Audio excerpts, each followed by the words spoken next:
Hello, welcome to The Drum. I'm Julia Baird. Coming up, the problem that just won't go away. Scott Morrison blasts Liberal backbencher Andrew Laming over his poor treatment of women. Taxing times as Australian house prices surge, New Zealand unveils a bold plan to take the heat out of its housing market. And secret women's business, lifting the veil on the searing pain and medical misunderstanding of endometriosis. Joining me on our Friday night panel, Associate News Editor for Guardian Australia, Gabrielle Jackson. Good to have you back again. Yeah, great to be here, thank you. Director of Western Sydney Women, Amanda Rose. Hello. In Melbourne, CEO of the Secretariat of National Aboriginal and Islander Childcare, Catherine Little. Hello, Catherine. Happy Friday to you. And also in Melbourne, he's back again, the host of the Not Good Enough podcast, Mitch Alexander. Welcome, Mitch. Hey, thanks for having me back. If you want to join in on Twitter, you know what to do. You just have to use the hashtag The Drum, and we are also on Facebook. Now, first up tonight, an intractable crisis that is threatening to stretch on for weeks, overshadowing everything else. Yes, the 400-metre container ship Ever Given is still lodged in the Suez Canal, one of the world's busiest shipping lanes. It's all hands on deck as hundreds work to dislodge the vessel, but salvage companies are warning it won't be easy. And it's already leading to huge disruptions in a climate already reeling from the pandemic. And now on a completely different matter, I want to talk about the crisis currently engulfing the government. The Prime Minister has forced Liberal backbencher Andrew Laming to make a public apology for the way he treated two women in his electorate. There are many lessons for this in me in this experience, not just about words, but about the impact words can have on others. And I've made a concerted effort, Speaker, to understand the impact of these responses upon others and to demonstrate a clear change in the way I communicate. 9 News has reported he accused one woman of misappropriating funds from a charity organisation she worked at, something she denies, and another said he harassed her and her husband online. I want to be alive and I don't want to be attacked anymore. My husband is the most honest, decent guy, but severely affected by what's going on. I just feel helpless. I found them disgraceful and I called him into my office yesterday and told him to apologise and deal with it. And he has. Also today, the PM committed to a time frame to respond to the Respect at Work inquiry that reported about a year ago now. We'll be responding to the Respect at Work inquiry before the budget. I've become directly engaged in that process with the Acting Attorney-General, Michaelia Cash. Of the 20 recommendations that were directly put to the Australian government because of the 55 recommendations, the Respect at Work report, many dealt with not just the federal government but states and territories, agencies, business and industry, as you'd expect. It's an issue that is not confined just to government. Now, Amanda, let's talk about Andrew Laming first of all. Abusing constituents on social media. Is this apology enough? No. The thing is, I say this regularly, that I feel that a lot of members of Parliament don't remember their role. And their role is to represent the community, the actual constituents themselves.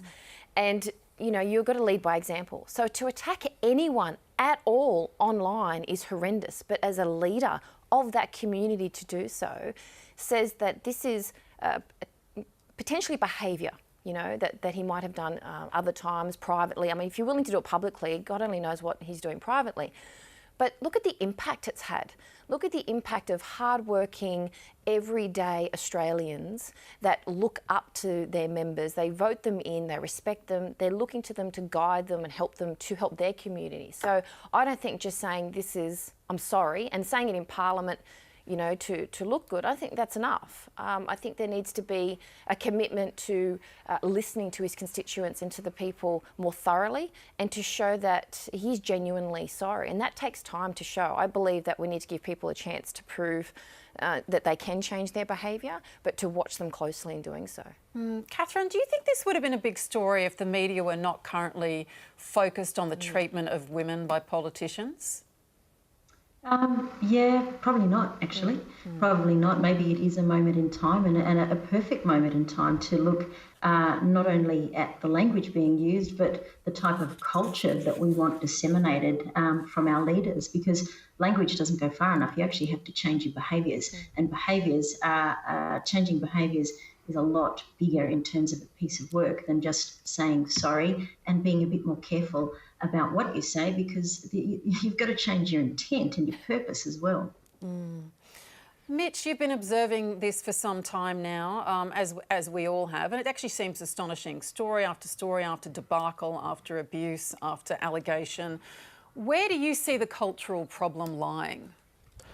Oh, I think, like the Prime Minister mentioned, the cultural problem is solely on polite comments online. I don't mean that at all. That's just a ridiculous thing that he would say. But I think... and by saying that, we should refer to the fact that the Prime Minister went on to say, look, he thinks there's a problem with social media. And Peter Dutton actually also said, and I'll just read this out now that you've just brought this up, Mitch. He's saying, if you're flicking through TikTok videos, there's content that's unfiltered going into the minds of young, impressionable boys and girls.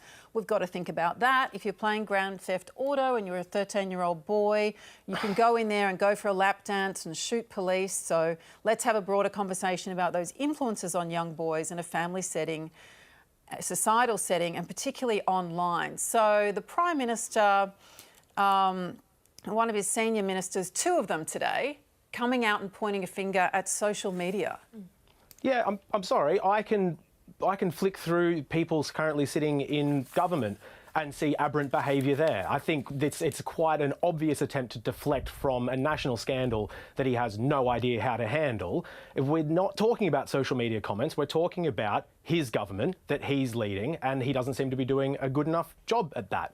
I think the other big thing culturally about this is the reporting that we're hearing about how there's probably more to come, and it's a big open secret. And I think a lot of people watching this may not realise just how much of an open secret so much of this stuff is. It encompasses a lot of Canberra, and there is a culture in Canberra, whether you're in any political party or a senior political journalist, that you know about these sort of things.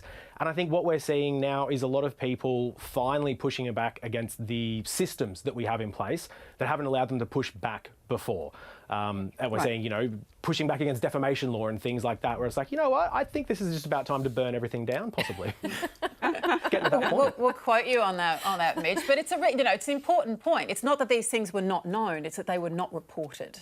And all the steps that good reporting requires going through as well. Look, for more on this, we're joined by Vice President of the New South Wales Liberal Party Division and President of the New South Wales Liberal Women's Council, Mary Lou Jarvis. Welcome to The Drum. Hi, Julia. How are you? Very well. Now, can you explain to us what's wrong with some of these blokes in Canberra? Where's the rot coming from?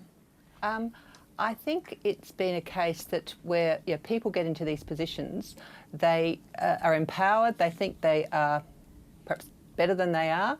They actually then act out, and they have got no insight into what they're doing or what how they're managing things. It's often young men.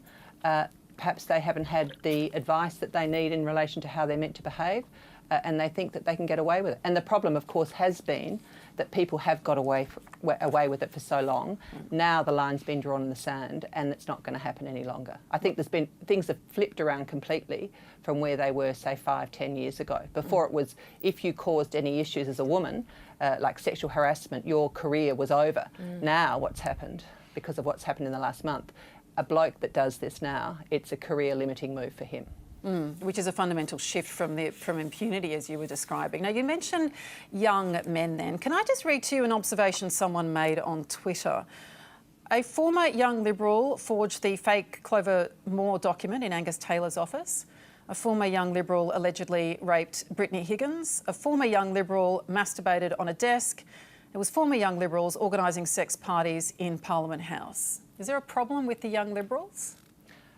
Look, I think there's a problem in society generally. I mean, certainly the Liberal Party has been the one that's been highlighted over the last few weeks. But look, I've worked in Parliament House on 3 occasions now, and Julia, I can tell you some of the behaviour from other parties has just been. But I'm not. This isn't about either or. We're talking about. I've named several incidents from the one organisation, the one branch of your party, which is dominated by men, which is the Young Liberals. Well, I mean, I'm pleased to say that for the first time in a long while, we've had a young woman being elected President, Dee Wu, who had been a member of my committee for 2 years before. And I think you'll see that leadership, her leadership from the top will actually change that. I think it's also important to remember that some of the things that you're talking about, Julia, happened some time ago. We have got since then, and it was actually the behaviour of some young Liberal men that drove me to ask our State Executive to introduce a code of conduct. What kind of behaviour? Look, it was during the South Australian election. Look, I really don't want to go into the details, although interesting to note that it was social media that gave rise to these issues. I pushed then in the State Executive, which is our peak body within the New South Wales Liberal Party, for a code of conduct. And I'm pleased to say that after 2 years of detailed consideration, that was adopted by our State Executive only in the last couple of months. So now there's a line in the sand. Any behaviour like that will not be tolerated. We do not want people like that working in Parliament. We don't want those people working in the Liberal Party. We don't want them in the Liberal Party. And I think it's fair to say, since that has happened and that line in the sand has been drawn, I have not personally had the sort of stories come to me that I've had over the last previous years. So there's been the party collectively have said there's a certain standard of behaviour that we expect. If people have been brought up properly, they know that. They know about respect. Unfortunately, for whatever reason, where people don't, or they have a sort of a view of things that's completely unrelated to reality, we step in and say, no, this is not acceptable, and there'll be consequences. Right, and you've said that there are consequences, but there've been some of the behaviour that I listed. There actually hasn't been consequences for perhaps yet, or we don't know if ever. But I just want to ask you about something that the pace of cultural change and the breadth of cultural change that's required. In 2018, a woman who used to hold your position, the outgoing president of the New South Wales Liberal Women's Council, at the Liberal Party AGM, said what she'd learned after 7 years involved in the Women's Council is that women's representation is not a priority. It's not of real interest to the party. It fiddles around the edges. The bucket gets kicked down the road for the next leader to deal with, and the road never ends. She told the party to stop pretending they care. How can we have any indication? That was a couple of years ago. Yeah, and I was there on the day. And of course, that was 2017. Between 2017 and 2019, Julia, we've had a record number of women that have been elected to both the state and the federal parliament from New South Wales. I can't speak for the other states because that's not my area. We have a woman in power as quite frankly, the best premier in Australia in terms of her leadership through the COVID pandemic.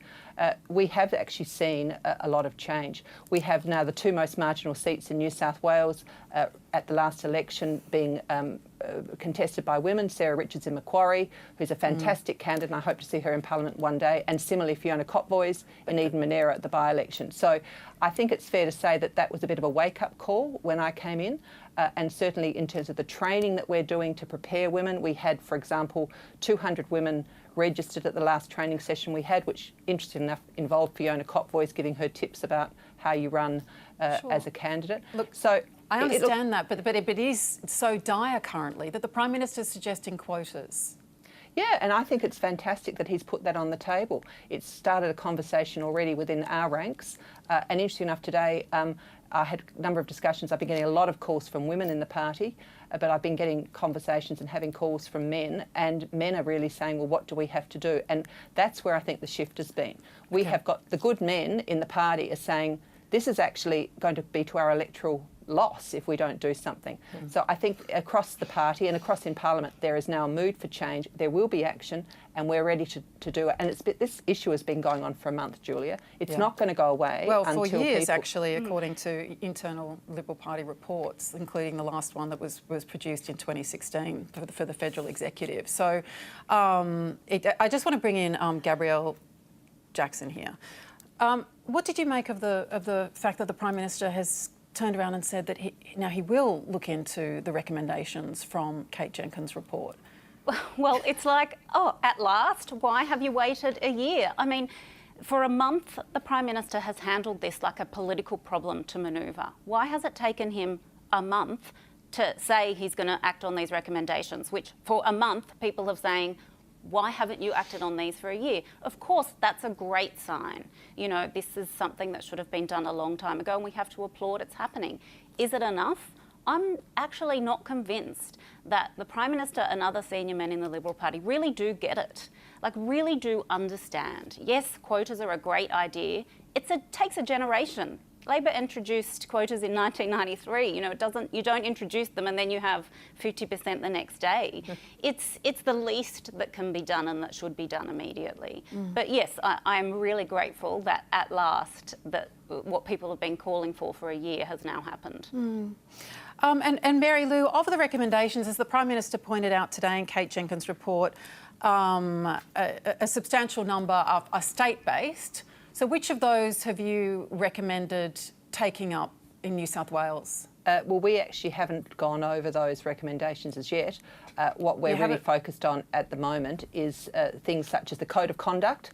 Sure, but how could you not have actually just looked at the report, which was out a year ago?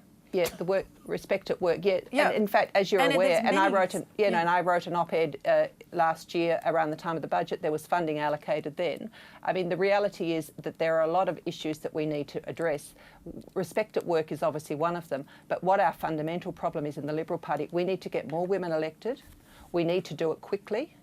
And I think to Gabrielle's point, though, you've got to understand that the Liberal Party is about freedom of choice. We are a different political organisation to, say, the Labor Party. Quotas in the coalition for the Nationals and for senators, though. Yeah, no, we do. And for the absolutely, and of branches. course there's quotas, if you like, in relation to the makeup of the federal ministry. But, Mary Lou, I'm just for a viewer watching at home and wanting to believe you that things will change and things will be different and the Liberal Party will look seriously at what appears to be a particular cultural problem, not isolated but certainly contained within the Liberal Party, and that the New South Wales Liberal Council, Women's Council, has not even looked at a substantial report out by Kate Jenkins, which has a number of very specific recommendations for state governments, for precisely your council to be bringing, to work with the Council of Australian Governments to amend anti-discrimination legislation so that they achieve some kind of consistency. There's stuff on education campaigns, on how to best protect alleged victims of sexual harassment who are witnesses in civil proceedings. So they're all pertinent to these current discussions we're having. And in fact, a lot of the thing that's in that report is about evidence-based approaches to things, and that's what we really are about. But I would say to you that I'm not saying to you things will change, things must change. And we're at a point in time that all of a sudden people understand the political imperative to actually change. I would say as a woman, it's about respect and about people treating each other with dignity. But we understand that if we don't, we will have a situation that we will not be in government. It's as simple as that. Exactly. So that is why we are committed. If women are going to be committed anyway, we have to bring the men on side. The men that I've spoken to today seem to be committed to that. And as one example, we've set targets for local government. We've actually said at State Executive and set for New South Wales that a target be set that at these elections in September, 40% of women need to be in the winnable positions. Now, the challenge for our State Executive is if, in fact, we have situations where, quite frankly, it's not good enough, but we have some councils in New South Wales that have not one Liberal woman. The State Executive, the challenge for them, who have endorsed this target, is what are they going to do if that target isn't met? But can't we place that question right now as to the targets have been set by the Liberal Party for many years now, and at least for the last 5 years, since 2016, and they've gone backwards. It's gone backwards since those federal targets were set. You're talking about the federal target of 50%. No, but that's the evidence base that we're referring to. Yeah, and in New South Wales, Julie, I refer you to the fact that we have gone forward. We have got, and I've got the figures here for you, we have improved by 75% at a state level, and we have improved by 66% at a federal level. So to say that we haven't gone forward is incorrect. I can't speak for the rest of Australia, but I can speak, and quite proudly so, for New South Wales with what's happened since 2017. But it's a and to indicate to you as well, the target that was set by the state executive for 40% Liberal women to be on councils around New South Wales was set for the first time. There had not been targets that had been set by the New South Wales division to that time. Can I just say, let me throw a spanner in the works, okay? Let's forget targets and quotas, because to assume that just merely putting women in an environment will change the culture is very naive. We need to change the culture first. I think they need to clean house, right? Absolutely. I think Parliament in general, overall, I don't care what side, clean house. They knew a lot that was going on and now it's coming out. People know. Those people need to privately or publicly, I don't care, clean house, get a fresh start. Put that code of conduct should not have taken 2 years. It should have been done in a month. It is that important. And it needs to happen across all parties, right? And then when it comes to quotas, it sounds nice and people talk about it and we have reports and we have all these wonderful, research papers. Just do it. And don't do it because you have to have a quota. Do it because women are 50% of the population. They have a voice and they have a voice. Well, when we don't have quotas, we ignore the most powerful quota that already exists, which is the men's club. You know, the old boys club is a quota system that has operated throughout history that has protected powerful white men. And that's the culture I'm talking about, that we need to actually, the thing is bringing in women, say you've got 50% women, if they're still treated like absolute crap, then it's irrelevant. We need to change the culture. So I say those that are doing well within their department, within their team, regardless of what side, they need to be promoted. They need to be elevated into a leadership position and given a chance to lead. And then bring in women, because like I said, it's the right thing to do, but culture change first. Well, you can't put women women do it at the same time. Well, I think culture takes a bit longer, but I'm all for women in Parliament, in government. You know that. A lot of Liberal women have been writing. Can I give just you quickly, yes. An example of a woman that stood for us in Kingsford Smith, Amanda Wilmot, and she pointed this out the other day. She's a world champion sailor. She's sailed in the Sydney to Hobart something like 11 times. When I said if you have more women, if you're in an all-male environment and you're the only woman, the culture is different. And she made the observation that on the Sydney to Hobart, if you are an all-men crew, the behaviour is different to when there are women on it. So it's not just confined to politics, it's actually across the board. The more women you have in a situation, whether it's a workplace, whether it's in a volunteer organisation, the more likely you are to have behaviour that there's a group of women that can call it out. But we shouldn't have to be the behaviour police. But that's exactly, it shouldn't be reliant on the women. Okay, let's just wait. Mary Lou, just stay with us now. I want to ask you about this, because Tasmania is going to the polls on May 1st and making the announcement earlier today. The Premier said the election was necessary after Liberal House Speaker Sue Hickey was effectively sacked from the party earlier in the week, plunging the government into minority. However, much of the focus has been on the fact that his Labor challenger, Rebecca White, is pregnant and due in June. There's a large focus, Premier, nationally at the moment on the rights of women and treating women with respect. How is forcing a heavily pregnant woman to go to the rigours of a long election campaign, how is that respecting the rights of women? Look, as I've said, and that's looking in terms of Ms White, they're questions that you should put to her. I have given this a great deal of thought, and obviously an election later this year is completely out of the question. But I believe... Why? Why is the election later? Well, in June, late June, Ms White will be giving birth, I understand it, and through July we'll have a newborn child. But responding to a tweet saying her pregnancy could complicate campaigning, White said it wouldn't be a problem. I'm not sure why. Plenty of pregnant women continue to work. I'm no different, and I can assure everyone that as far as I'm concerned, it's game on. Catherine, game on. Is that right? Are people right to say it's a bit unfair to pick a date when, you know, his opposition leader is heavily pregnant? I would say that he could have picked a better date, particularly given the current environment. Absolutely. But certainly if I was in that position, I'd be saying the same thing, game on. Because what we're looking at is genuinely, we do need to change the culture. And it doesn't get any more clearer than that to me. And look, if I could weigh in slightly in what was being said before around the quotas, quotas in and of themselves are not going to change culture. What happens, and I guess in Indigenous affairs we know this very well because we have report after report, recommendation after recommendation that never ever gets implemented. But what we do know is that we've learnt that there are certain tools you can bring into play, and one of those is called cultural safety, and that's about ensuring that the workplace environment is actually suitable, and that means there's certain rules around your behaviour and certain tools that are brought in to make sure you're safe and secure in your environments. And certainly that's something that needs to be considered, even in an election campaign. You know, it's not okay just to pick a date that you think might be, you know, a little bit better for a political campaign and go for it.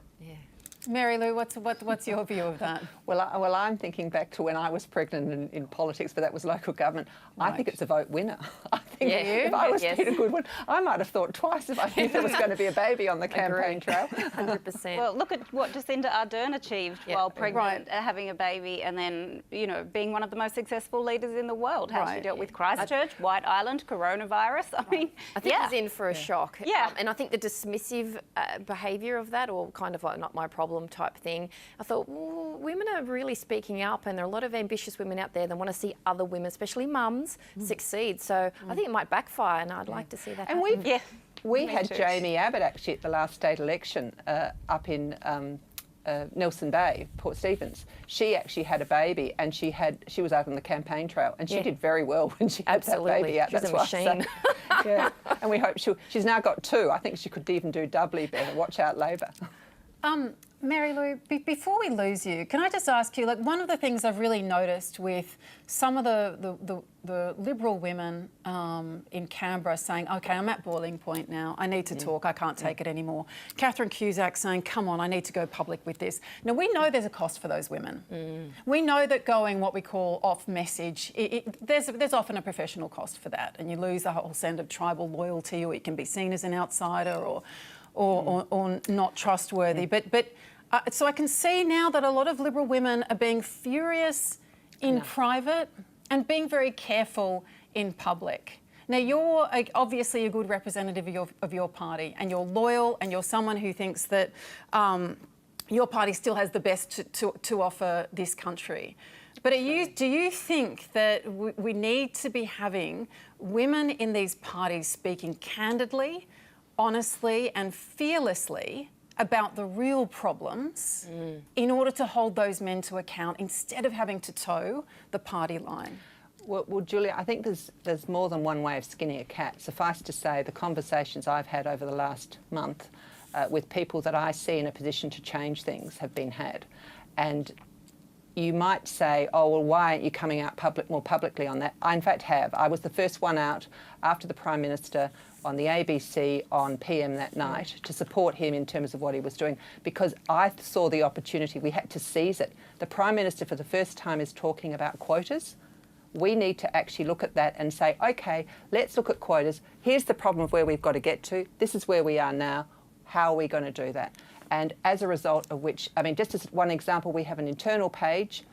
When I said the Prime Minister's called for us to have a conversation, let's have that conversation, there has never been as many comments that came back to me, and women are just fed up. I think collectively now we're saying, OK, we have, as you say, been loyal, we've towed the party line, we've had a few issues, but we've kept quiet. We're not being quiet. I mean, I'm here tonight for the first time ever. That indicates to you that I'm prepared to speak out What was more. your tipping point?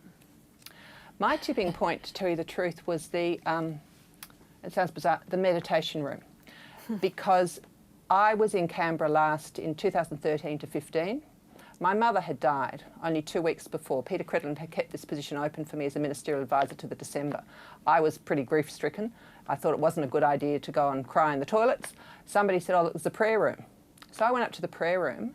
I come back and I tell someone I've been in the prayer room, and they said, who did you go with? I said, what the hell are you talking about? And that's when I found out that basically in a place that that is meant to be for prayer and reflection, there's a suggestion that I've gone up there, rather than sort of pray about my mother, that I've gone up there for sex. And that was literally for me when I thought, what the hell, when this became out this week. It brought, and as a lot of women have told me, Julia, this has been a trigger. I've fortunately not been in a situation of being raped. I've had some pretty ordinary things happen to me in a career of law, politics, local government, public relations. But this has been a trigger for some women that I know quite well that have brought all the things that they've buried to the surface. And that is why you will find these women are not going to be silenced anymore. They are going to go out there and they're going to make sure, by good arguments, not raising their voices, but just persistently saying, no, this is not good enough. What are you going to do? Enough is enough. And in the prayer room, I mean, a lot of people are going to hell, right? I want to bring Mitch in at this, not on the point of going to hell. Sorry, Mitch, that was not the right segue. No, we're talking about quotas. We're talking about boys' clubs and certain cultures that can flourish or fester if there aren't enough kind of women involved, or if they're not generally diverse enough. Kind of what's your perspective on how to shift these cultures, and would having more women, more diverse representatives change things? Absolutely. There was a study that's come out a little while ago, I think it was in Sweden, that showed that like having quotas in place, all it really does is get rid of the mediocre men in positions of power. We've got a few of those. We've got too many at the moment. This is the thing. I think changing that culture, I think, I mean, we can do more than one thing at once. We can try to get quotas in. We can try to change the culture. I think the culture can be changed by shining a light on certain things. I think, like I said before, this sort of stuff has been an open secret for far too long, and now I think it should just be out in the open. I think part of the thing as well, you're talking about Liberal politicians, even Labor politicians. Politicians have parliamentary privilege. Go nuts. Go for it. Just we saw someone it was at New South Wales only a few days ago. Yes, I was wondering if that was going to create a precedent, right? Well, and that, I also don't want it politicised, because it kind of devalues what women are doing. I think there should be bipartisan support. I think the women should get together and say, we're changing it regardless of what party we're a part of. Yeah, I agree. But the police did not interview that MP until after it was raised in Parliament. She complained 6 months ago. Yeah, but she knew 18 months ago, though. Right. Yeah, she knew about it 18 months ago, though. So why hold on to it? Okay, well, I want to bring in Catherine here. What's your view of cultural change? What's my view of cultural change? Well, I reckon there's some pretty simple tools people can use, to be perfectly honest. Yeah. And nearly everyone who works in business or politics is aware of them. And they're things called values. And those values are supposed to drop down through your organisation and through your workplaces, through all your organisational plans and business plans, and then actually standing up and keeping yourselves accountable to those things. So I think that's a pretty easy thing to achieve. Those tools are already in place. So saying that it's hard and that you need a review and you need recommendations to actually get them in the first place, that's a cop-out. Those values already exist, and you've said that you're going to sign up to them, and pretty much they've been signed up to. But I think there's also a challenge in this conversation, because we're talking about things like diversity. And I had a really interesting conversation with someone just the other day, and they referred to something called quantum mechanics. And essentially, as part of that conversation, what they were talking about was diversity. And they were saying, if you have the right people in the room with enough perspectives, then you get a better outcome. You see the issues and you see the problems and you see the solutions that other people would not have seen.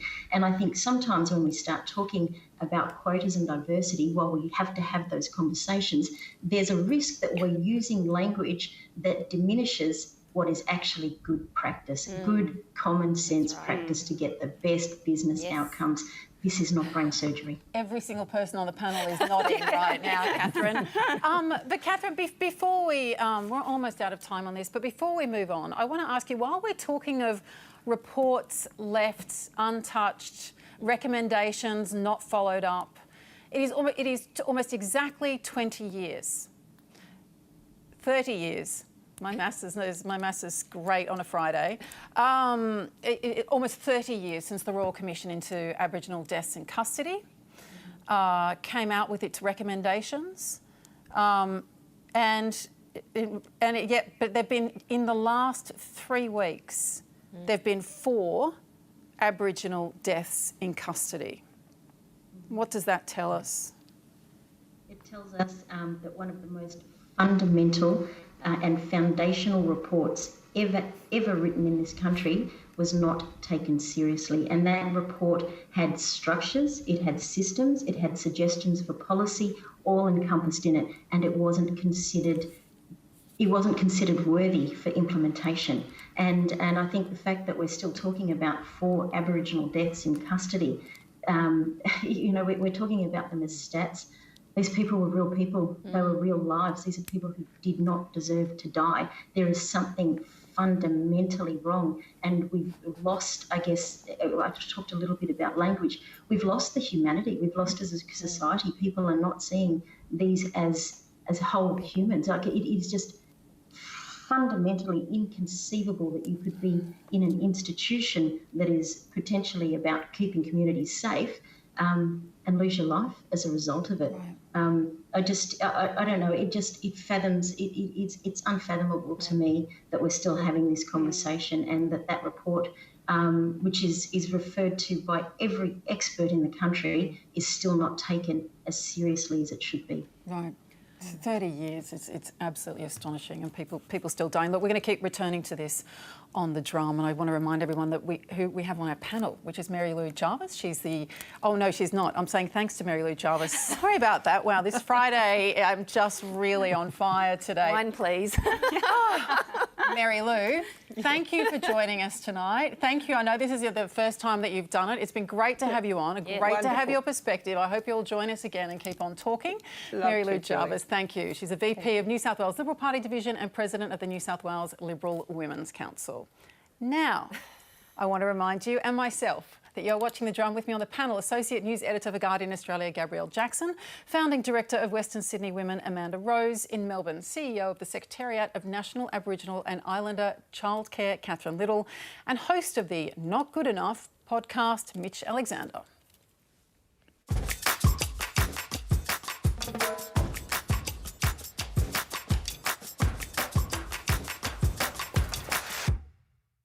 The New Zealand government announced some bold reforms this week to tackle the nation's runaway house prices. Among the cooling measures set to be introduced, removing the ability of investors to claim mortgage interest as a tax deduction against rental income. Also, of course, known as negative gearing. Prime Minister Jacinda Ardern says the aim is to tilt the balance towards first home buyers. Our view is that this will make a difference. We have taken an approach here, though, of using every lever we have. There is no silver bullet to the housing crisis, so we are undertaking activity to both bring down the heat and the demand, but also increase the number of houses being built in New Zealand. With the least affordable housing in the OECD, New Zealand has a severe homelessness crisis. According to the Real Estate Institute of New Zealand, house prices jumped more than 5% in February alone. Now, that's on top of the 19% last year. In comparison, Australia's house prices grew a modest 5.8% in 2020, albeit this was during the first recession in 30 years. And the recovery has been swift, with values rising 2.1% in February alone. Economists are predicting prices will spike 17% nationwide this year. Now, Gabrielle, I want to talk to you about the fundamental idea that for so long, for decades, we have thought of housing as an investment, as a means of building wealth. I mean, given this, do you think we need to be shifting our thinking on that? Absolutely. I think we've gone beyond the point where we can see our obsession with housing as investment has become immoral. There are people missing out, and that is getting worse and worse as the years go by. You know, our wealth inequality is growing, and it's just getting worse. There are young people today who are locked out unless their parents can help them with a deposit. I mean, this is not... Shelter is a need. You know, there are lots of things that people can invest their money in. Why are we so obsessed in this country with housing being one of them when so many people lose out because of that? All right, look, for more on this, we're joined in Brisbane by housing economist and postdoctoral fellow in the Henry Halloran Trust at the University of Sydney, Cameron Murray. Cameron, welcome to The Drum. Thanks for having me. Now, can you explain to us what's going? These are pretty strong moves they're taking in New Zealand. Do you think they're going to work? Look, it's going to have some effect at reducing investor demand relative to first home buyer demand. That's for sure. But recently, Westpac this week suggested that the long-term price effect would only be to reduce prices by around 10%. And so in February alone, prices in Auckland went from just under 1 million to 1.1 million. So that's reversing that roughly 1 month of price growth from what we're thinking is quite a radical change. So we're going to just essentially go back 5 weeks to where we were after this change. Now I think the bigger effect will be on the composition of buyers. First home buyers were increasing as a proportion of buyers in New Zealand up until last year, and then they dropped off, so that might bounce back a little. Do you think that those measures would work here? I mean, obviously there's a lot of political anxiety about taking bold measures which might tackle the housing market during an election campaign, but we are still talking about it. Would it work here? Well, it depends what you mean by work. If you think prices might be 10% lower in a few years' time, yeah, that probably will work. Will it increase home ownership compared to what it would otherwise be? Possibly a little, but these are very small changes on the margins. For example, already because of low interest rates, first home buying in Australia is at record highs. It's only one time in history has there been first home buyer mortgages exceed investor mortgages. That was after the financial crisis during a first home owner boost, and then the second time has been the last 12 months. So we're actually seeing in Australia already an overwhelming proportion of first home buyers buying in the market, taking advantage of those low interest rates. Right. Now, going back to this kind of original philosophical as well as financial proposition, I mean, economists say that globally housing is being seen as an investment, but in Australia that concept has been on steroids. Do we need to be thinking whether houses are a place to earn money or to live? Yeah, I think that's the huge tension at the heart of our politics and our economic policy. So let me give you an example. Around 65% of households are homeowners compared to 35% renters. So if prices go up, you've got twice as many happy people as unhappy people as a politician. So that's the political conflict that we have going. Economically, the conflict is that we use interest rates as our macro stabilisation policy. So when the economy slumps, we reduce interest rates. But the main way they work to stimulate activity is by increasing the price of assets like housing, getting people to borrow more against housing, leveraging against housing, cashing out your home equity, buying a boat, all of those things. That's how we have intended monetary policy to work, and that's how it is working. So we can actually see that the current boom and the issues in New Zealand, they're not due to local New Zealand policy. It's part of a global boom because all central banks globally have taken the same approach. In Phoenix, Arizona, in the United States, prices were up 30% last year. You can't name a large, functioning city in a developed country that hasn't seen booming house prices in the last 12 to 18 months. We have to keep that in mind as well. I want to bring in Mitch here because you are shaking your head. Yeah, I just want to push back against the idea that you'll have twice as many happy people when house prices goes up than unhappy. I would be happy if I had secure housing. I would be happy as either a renter or a homeowner. I'm not greedy. I don't want to invest in housing because, as has already been said, I think that's immoral, just personally. And I think that you can't just say it's a cold, hard political calculation because politicians and journalists can set that agenda, and why can't we change the conversation around it? Why can't we start to change this idea that housing is investment and change it to a home? If people took the initiative on that and took the lead on that, then in however many years, we could start to see a lot of people maybe feel sheepish or guilty if they start to feel happy about house prices going up and renters having to pay more in rent.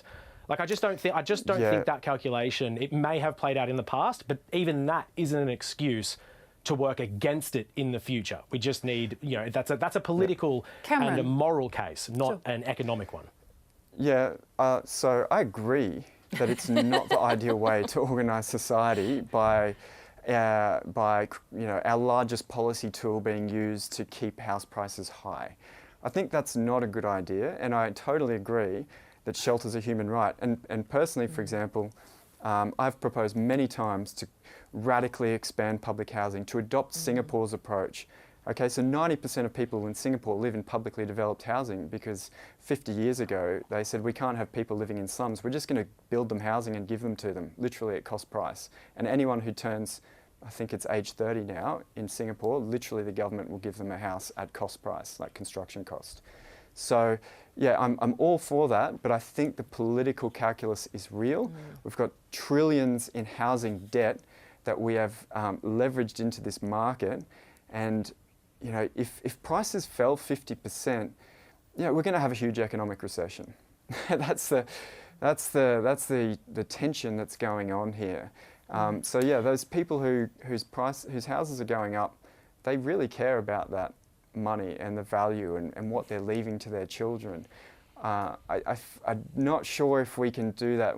Well, economists call it moral suasion, where you change what people think is good.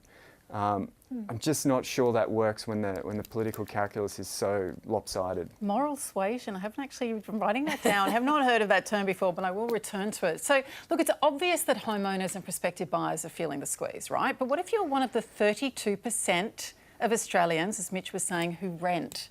Now, this is a curious landscape right now. Rents in Melbourne and Sydney have fallen, in part because of COVID-19 border closures. But tree and sea changes are increasing the pressure in regional areas, but perpetuating a boom that's actually been underway for several years. This is particularly stark on the far north coast of New South Wales, where towns like Byron Bay have become a playground for the rich and famous. Sarah J. McGrath was evicted from her long-term rental in Mullumbimby last June. I got 30 days notice in a 10-year tenancy that I had been living and working in that environment the entire time, regardless of where it was, which happened to be an industrial estate, and regardless of me saying that I can pay you half the rent now. And in the future, when I get back on board and when the arts industry opens up again, which is my industry, all they had to do was go, yeah, okay, I see that, you know, this is another human in crisis. This is what's going on. This is going on the whole planet. We're not the only ones. But none of that at all. So I admitted to living in my commercial space, which they'd known that for 10 years, and yet I was evicted for living there. You know, we're calling it the Hemsworth effect in this region. Chris comes and he finds a really nice property, and that property, he realises, you know, he's a bit on his own. So he calls up all his mates and they come and buy all their properties and they're having a really good time. Everyone did that as a migration during COVID. We totally get it. We totally understand that you wanted to get out of the city. We don't blame you. That's what we did 20, 30, 40 years ago. We're not denying you want to be here and enjoy this, but get on board. Get on board the community now. Don't snub what you have decided to be part of, because otherwise we're going to have a lot of problems in the future. Mitch, you're a member of the Renters and Houses Union. I want to talk to you about the concept of housing stress, of rental stress, sorry. And we've got the looming end of the JobKeeper, JobSeeker cliff. Treasury suggested an extra 100,000 to 150,000 people could lose employment after JobKeeper subsidy ends, and another 2.6 million will be living under the poverty line after JobSeeker is scaled back. So it's going to get worse in terms of rental stress, but it's not just a COVID issue, is it? No, these issues were happening well before COVID, and COVID is a really political convenient cover for politicians to point to. We were seeing, like, well before the pandemic, one of the quickest rising demographics of homelessness was women over the age of 50. It's weird hearing about Byron Bay, Mullumbimby. I grew up there, my mum is there now, and she has rental stress every so often as well. It is a massive issue that's been a long time coming. Talking about, again, the political calculus, big things happened during the Howard era that have set up housing as investment. And we've seen now that when once in a 100-year, 1,000-year pandemic hits, we realise that this system doesn't work for everyone. It was set up to just barely work piece by piece if everything was going smoothly. And now we're seeing, again, an immoral situation. Governments, both state and federal, have shown quite effortlessly that they can pull people out of poverty and they can eradicate that level of stress. And I absolutely don't for a second believe that it's just not sustainable and people have to be either become homeless or be thrown back into poverty. I don't believe that for a second. I think there are other fixes that they could do, 100%. Amanda, I want you to respond to this because I know that a lot of the women, a lot of the people you deal with run their own small businesses. Yes. So how does rental stress kind of play into their concerns? Absolutely huge. And what's disappointing, I've seen some wonderful landlords out there negotiate with their tenants and sort out a program or with payment, whatever it is. But so many are coming to me saying the landlord just kicked me out. And they find loopholes. That was a perfect case study of there's a loophole. So we knew you were living there and it was your business, commercial place, but we've found a loophole in the contract to kick you out, to get rid of you because I want to make more money or I want to, or potentially get my money now. So it's like greed has taken over a lot of people's mindsets and they haven't considered, there's no empathy, there's no understanding. The fact that that could happen to them. You know, they're landlords and investors, they could lose everything overnight if the interest rates go up and you know, they haven't got the funds to make their payments, and how would they feel? So I think there's a lack of understanding in the small business community. I mean, 93% of businesses are small businesses. We need to be looking after them, especially when it comes to rental help in COVID. Cameron, we're almost out of time now, but just very quickly, your thoughts on whether we need more protections for renters, given 32% of the country is currently renting. Yeah, so what was that example there in Mullumbimby? We call that gentrification, when wealthy people move into an area and outbid those stable local tenants and force them out of their homes. And it happens in whichever direction the wealth moves. And it's been a problem for a long time. And the solutions are multiple. One is you compress the income distribution. You use the power of the welfare state to make sure that when people lose their jobs, their incomes don't fall so dramatically, so they can keep up their cost of their living. So we can do it that way, or we can do it by targeting the housing market itself, by giving tenants better protections for the end of their tenancy, that they have to actually, not comply with some rules to actually be able to be forced out of that property. And sometimes, I feel like landlords are not doing themselves a favour. They take these risks going in, and then they complain when they are exposed to those risks that they bought into. So sometimes I like to turn it back on them and go, well, you tell me your rent is a reward for the risk you're taking. Sometimes you actually have to experience that risk firsthand. So it's always good to just remind them that that's the case. Cameron Murray, thanks so much for joining us tonight. Great to have your Thanks for having me. expertise and your insights. Cameron Murray is a housing economist and postdoctoral fellow at the University of Sydney. Now, do you know what endometriosis is, who it affects or how it feels?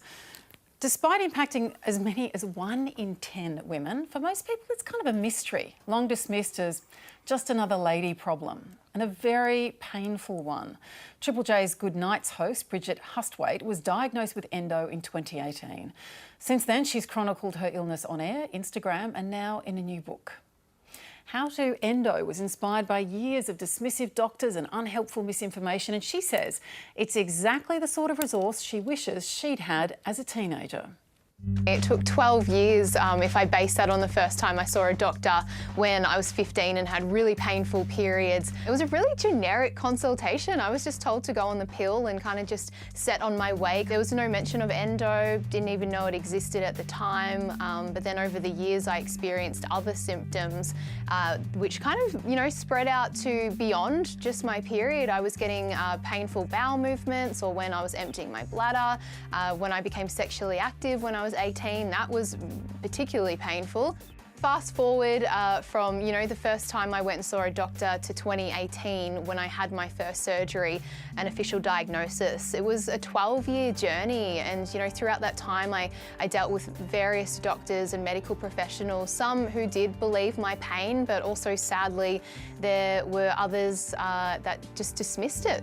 I created Endogram in 2019. Shout out to my mum who came up with the name. It came about because I shared my journey, obtaining my endo diagnosis on Triple J Hack in 2018. And since that, I just kept getting flooded with messages, and I just really felt it deserved its own space and its own platform. If you go on the page, it's all visual, vibrant artwork, and then you read the caption and you learn something. I'm really passionate about getting that info out to young people in particular, so when they start to experience this pain, they can get on top of it straight away. Some people have described it as red hot coals burning inside of my gut. There was one person who said to me, it feels like a bowling ball has just been dropped on their uterus. I had a 16-year-old who messaged me, a high school student, and she said, I just wanted to say, you know, endogram, it's so pretty and cool, and I show it to my friends, and it's helped us, you know, start talking about our periods because, you know, it's kind of gross to talk about it. Like, that's what it's all about for me. What I've tried to do with the book is just break it down, make it really easy to follow and come from a lived patient, you know, perspective. So hopefully How to Endo helps others get the answers that they need and also the treatment that they deserve. It's such a great book, such a great community that she's created there. I know you were sighing during this, Gabrielle, because you've researched this so deeply. You wrote your book, Pain and Prejudice. Can you answer for our viewers this question about how long it takes women to get diagnosed? It was 10 years. Yeah, it's between, Australia's actually better than the UK and US, but it's between 7 and 12 years globally. That's how long it takes to get a diagnosis. And yeah, I've had endometriosis as well. It took me about 6 years to get diagnosed. And, you know, we started this show tonight talking about a culture that dismisses women, that doesn't believe them, that doesn't listen to them and dismisses their concerns. And this is why it takes 10 years to get a diagnosis with a very, very common condition. Catherine, you've had babies. This is often a time when you realise how well or not the medical system will cater to women as well, right? What were your observations? In terms of having babies, or the book? No, won't take you back down to that particular path. No, in terms of whether or not, you know, the needs, and particularly in terms of pain management and so on for women, are catered for.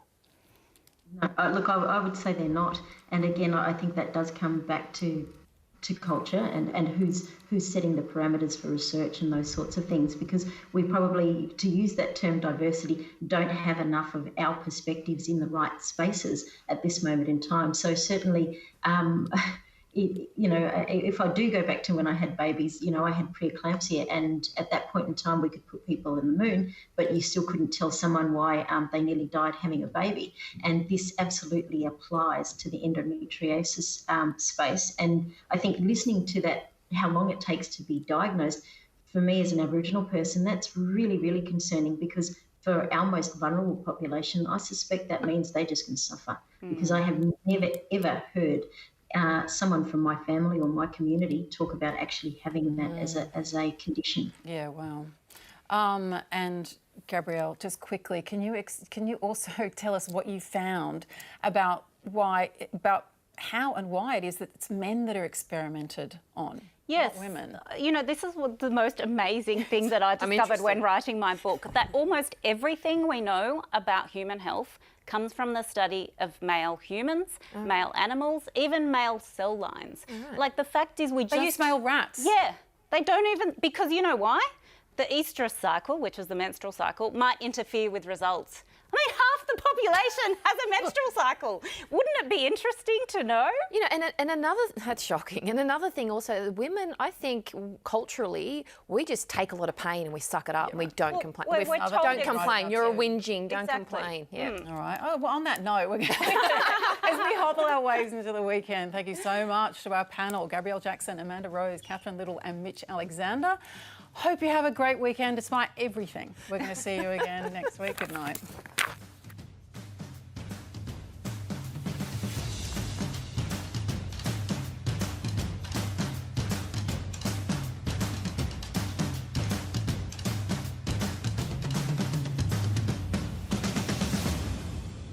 Hello? Don't go anywhere, because